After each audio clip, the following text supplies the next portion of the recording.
What is up, guys? So in the recent chess.com tournament, Arjun Erigaisi faced off as white with Ian Nepomniachtchi, the very, very strong Russian grandmaster. And Arjun, he was in total shock when Ian sacrificed the queen in an absolutely insane position. This game by both players was really spectacular and a really interesting opening that I know a little bit about. And man, the queen sack.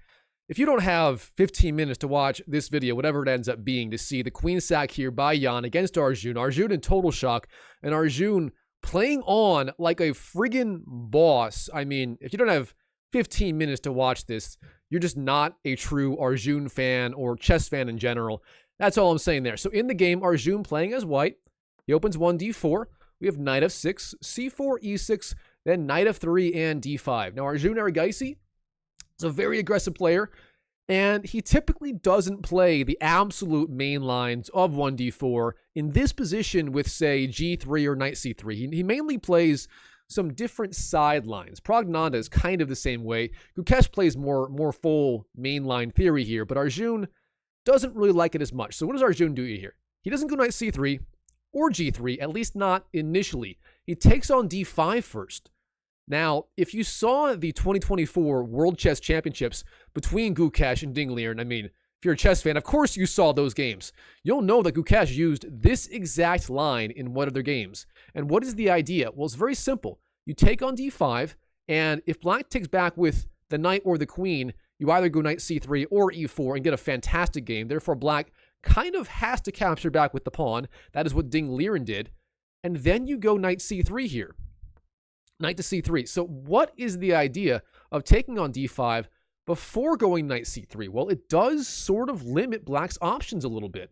The main benefit is you avoid the main lines of the semi-Tarrasch, and the semi-Tarrasch is a line that has been giving white players a really hard time. It occurs with the move c5, and real fast, the key idea in this position, if you go knight c3, the move c5 has been giving a lot of white players headaches recently. Now, I think those headaches are overblown. I know Magnus has said this line with knight c3 as white is almost unplayable because of this, but Magnus continues to win game after game in this line. So personally, I think it's overblown, but Arjun playing, regardless, a very interesting line here, making the move c5 a lot less attractive for black. But beyond that, black can still play in the spirit of the semi-Slav, in the spirit of the Rogozin, in the spirit of the classical QGD, in the spirit of the 4 knight bd7.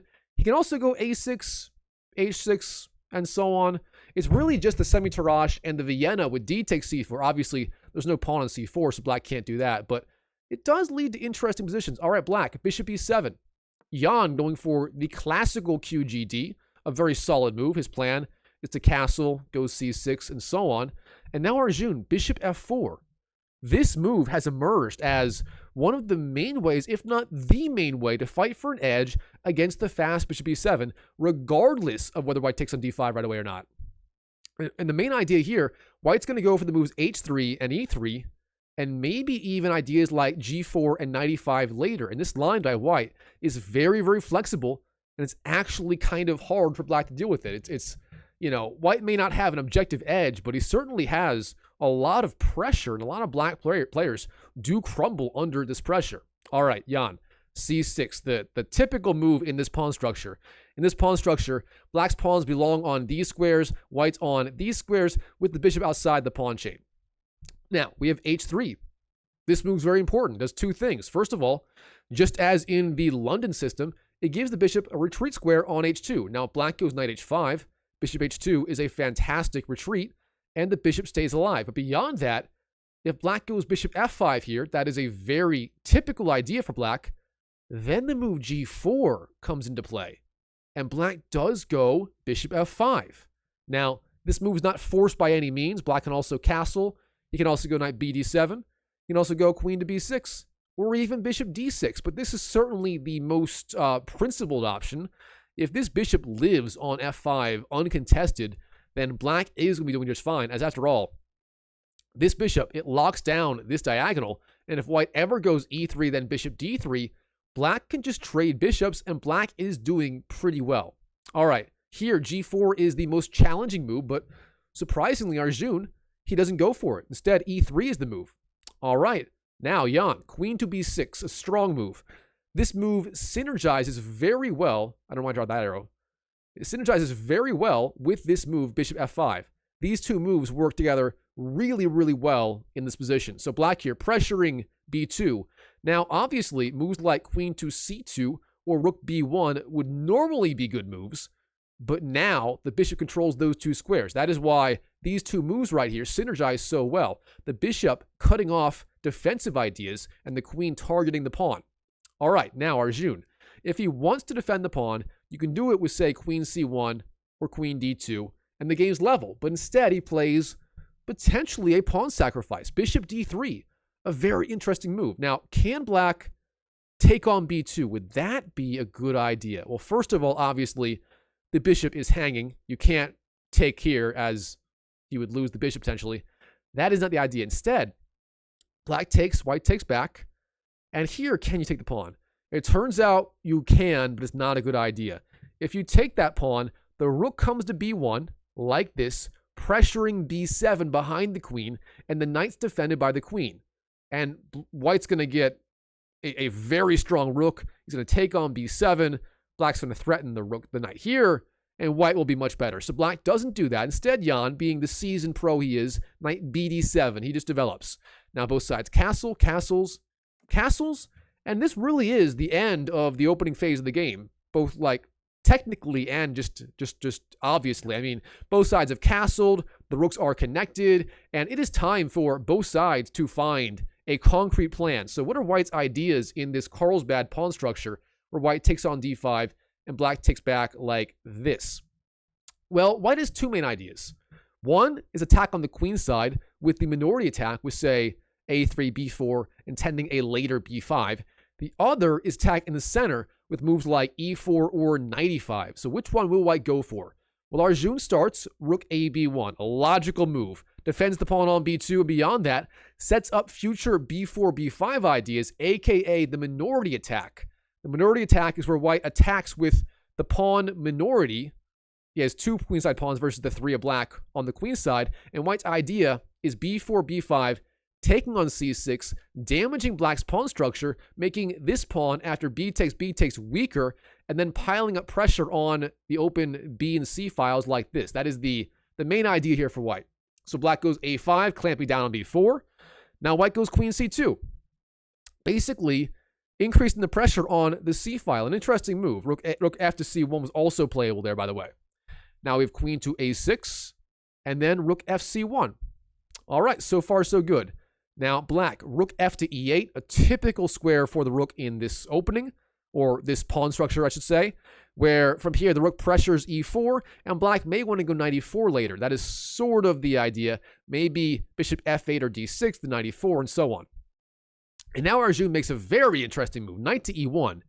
What's the idea behind this move? Well, the knight on f3, it did a good job controlling e5, but not much else. Instead, Arjun wants to go knight to d3, and from there, the knight controls three really important squares, e5, but also c5 and b4, really where the action is happening in the center and on the queen side. Now, Jan goes a4, pushing his a pawn. Grandmasters these days, they love to push their rook pawns like this down the board. It's a very powerful strategy if you know what you're doing. Now we have knight d3. Again, white continuing his idea. And bishop to f8. The bishop drops back and opens up the rook's activity on the e file. So far, so good. Now here, everything in Arjun's game plan is just begging for b3, getting the minority attack going, or b4. But either way, black could capture en passant, and b3 and b4 kind of lead to the same thing. So that's just what it's what the game is begging for right now. Instead, rook to e1 is played by Arjun. Okay, Arjun, does he want to go e4? Let's find out. Queen c4 by Jan. Now rook b to c1, increasing the pressure on the c file. We have knight e4, pressuring some squares here. And then queen to b1, dropping back and opening up the discovered attack on the queen. Of course, now the threat is taking on e4 with the discovered attack on the queen, and you do win a piece. So Jan here obviously sees that. Knight d2 pressures the queen. We have queen c2, and then knight e4. And Jan here is offering a draw, essentially. If white wants a draw, you just go queen b1. knight d2, queen c2, knight e4. Both sides go back and forth, and it is a threefold draw by repetition. Now, instead of that, Arjun, he's a fighter. He goes on. Arjun, the Arjun we know and love, queen c2, queen e2, sorry. This guy will play on in any position. This guy wants blood, even in a quiet position like this one right here. Now, Jan trades his knight, fair enough. And the most logical move here, the most consistent move here, is taking with the rook. The point being the rook is very well placed. And beyond that, white can continue to pressure on the queen side here. Instead, though, he takes with the b pawn. The point being, when you capture this way, the pawn on a2 is still defended by the queen, and therefore black cannot take as he could if you went rook takes. But strategically now, if black finds the right follow-up move here, white will be in some trouble here, and black does. He plays the move a3. This is a very, very strong move here. The alpha 0 pawn making it all the way to a3, its final destination. And as I said earlier, pushing these rook pawns is just a really, really powerful strategy for either side that does it. And here, the rook's active. It can go to, say, a4, then b4, not b4, but a5, then b5, maybe b2, pressure the queen. And if this pawn falls, then the alpha 0 pawn is just 2 squares away from promoting. So this pawn giving black space and also some dangerous ideas here against the white position. All right, rook c2. White defends in advance and frees up the queen to go to, say, f3 or g4, as now a2 is defended by 2 pieces instead of just 1. Now black, rook a5. Here we go. Rook d1, rook b5, queen to g4. Yeah, Arjun trying to make something happen on the king side and pressuring this knight. Now Jan, rook e6 blocks the attack, and Arjun h4, the other alpha 0 pawn, enters the game. Is white going to go h5, h6? That is the logical follow-up to this move. Maybe he's going to do that, or maybe he's just going to have that idea available. So later, if he wants to, he can do that. And Jan's always going to have to wonder, is white actually going to do it? So it's a dangerous practical try that, you know, the opponent at the very least will have to spend a lot of time calculating, is this a threat on every move? All right, now, knight f6 targets the queen. Queen f3 gets out of the attack. Queen to a4 slides over, pressures the rook, and also puts a little pressure on this rook behind it. Now we have rook dc1 defends, rook b1 attacking on the b file. Of course, if you take this rook, then this rook falls, and you pressure the rook, the knight, the pawn, and white's position just collapses on the spot. So you can't take that rook. A very clever trap by Jan, but of course Arjun, he's too good for that. Queen d1, he defends. Queen d1. Then we have rook takes, and black here could trade queens, and he would have a pretty solid endgame. Jan would be a little better in the endgame as black has some pressure on the queen side, but overall, it's not that bad for Arjun either. But Jan surprisingly avoids it and goes queen c4. This guy thinks, if I have the queens on the board, I have a better chance at maximizing my pressure. Now he's pressuring a2 and so on. All right, queen c2 defends that pawn. We have knight d7, and then rook b1 slides over and pressures the pawn on b7. A very good move by white. Now b6 defends that pawn. Knight e1, the knight goes back. And then c5, gaining space on the queen side here is Jan. All right, knight f3, the knight jumps up. Rook to c6, rook to b3. Arjun doing everything he can to defend, but little does he know this move, rook b3, is going to lead to a diabolical queen sack by Jan, as promised. All right, h6 is the move for Jan. Queen to f5. And this is the move that triggers the queen sacrifice, as now, as before, if the queen took on b3, the white queen takes back, and that makes no sense. But with queen f5, the queen cannot take on b3, and Jan gives up the queen. What a move here. And the idea is, you guessed it, the alpha 0 pawn cannot be stopped. A takes b3, a2, and no white piece can defend this square. If the queen goes back here, the pawn takes the queen. And there's no other way to get the other minor pieces, or the king for that matter, over to the defense of the a1 square. But in doing so, Jan gives up this knight. We have queen takes, a1 promotes to a queen, king to h2, and we got to stop here and ask what the heck happened. Well, this is what happened. Jan here took the rook. He wins a rook, but he loses a queen. Then he gets a new queen and loses the knight. In the end, Jan wins the rook in exchange for a knight and a pawn, the pawn being the one he promoted here to a queen. Doesn't have the pawn anymore. So overall, material's roughly level. Black is up a little in material. He's got the extra rook versus the extra knight and the extra pawn of Arjun. But beyond that, the game is still somehow level. All right, rook f6. Activating the rook, a good move. The rook attacks on the f-file, defends f7. Good multi-purpose move, and it's not so easy to attack it. Now, Arjun, bishop e5, attacks the rook. Turns out knight f5 was a little more accurate. Instead, bishop e5 played in the game. Now, rook e6, still defending. We have d takes, b takes, queen takes d5, and then the move queen b2, both sides sharking around. All right, king g1, defending f2. f2 was under attack here, so king g1, a good move here. Now, queen a1 hits the king again. King h2 gets out of the attack. Queen b2. And here Jan is sort of inviting this draw. Both sides could go back and forth here. I mean, Arjun just went king g1 earlier, but he plays on. Bishop g3. Arjun playing for a win, despite being down a little bit. Now, Jan takes on c3, the space that was left behind. The bishop on e5 defended c3. He goes back to g3 voluntarily and gives up this pawn here. All right, knight d2. The knight drops back. Then queen to b4. Now we have queen d7. Arjun trying to shark around. Queen b6. Both sides kind of shuffling their pieces a little bit. And Arjun decides now is the time to go for it. He goes off the deep end in the best possible way, as he almost always does in his games. Here we go. If you're an Arjun fan, this is it. e4.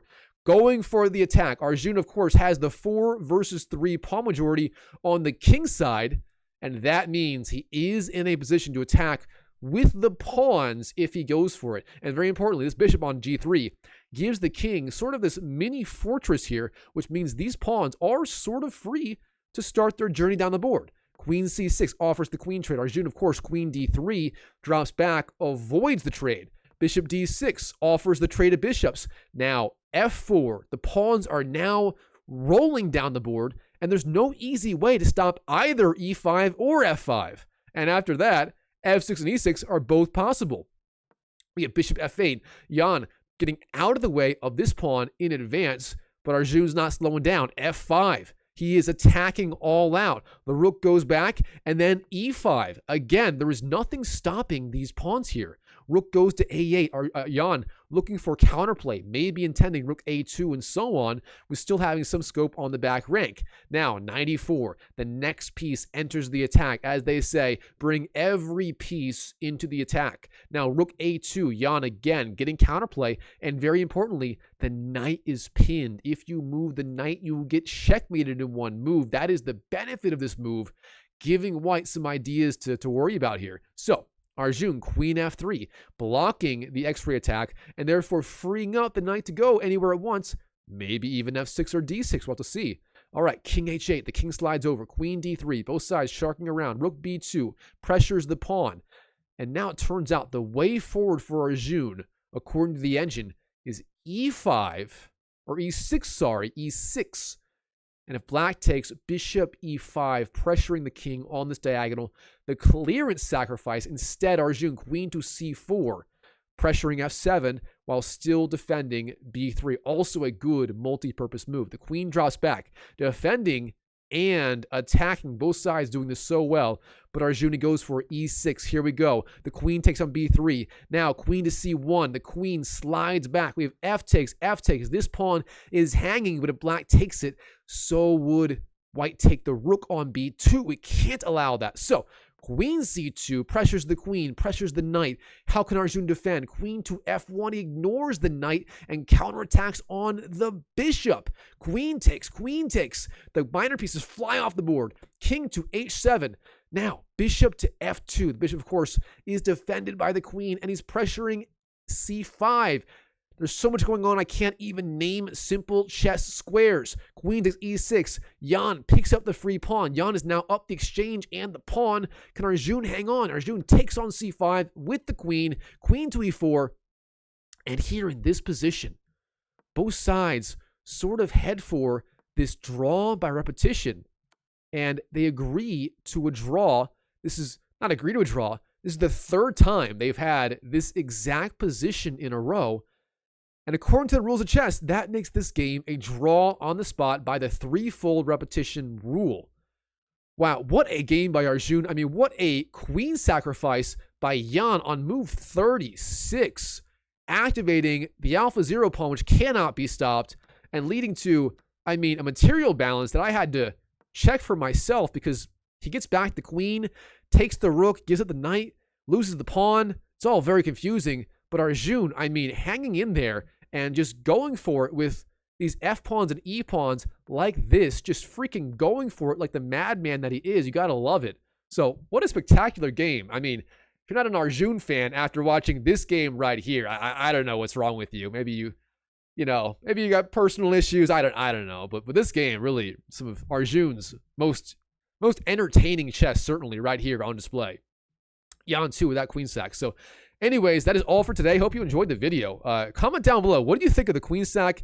And more importantly, what do you think of Arjun, like, fighting back despite the insane chaos on the board, being a little worse, but just going for it with these pawns like this, and just still in any position, showing he is willing and prepared to just go for the attack and just make something happen. So let me know what you think of Arjun doing that. Much love to my Indian chess fans. I have, shockingly, I think India is the #2 country that people watch my videos from. So much love to all of my Indian fans out there. Drop an Indian flag if you're from India and a big fan of Arjun and Indian chess. So I certainly am. But anyways, that's all. Hope you enjoyed the video. Comment down below. And as always, I wish you the best of luck in your chess improvement journey in 2025 and beyond. And I'll see you in the next video.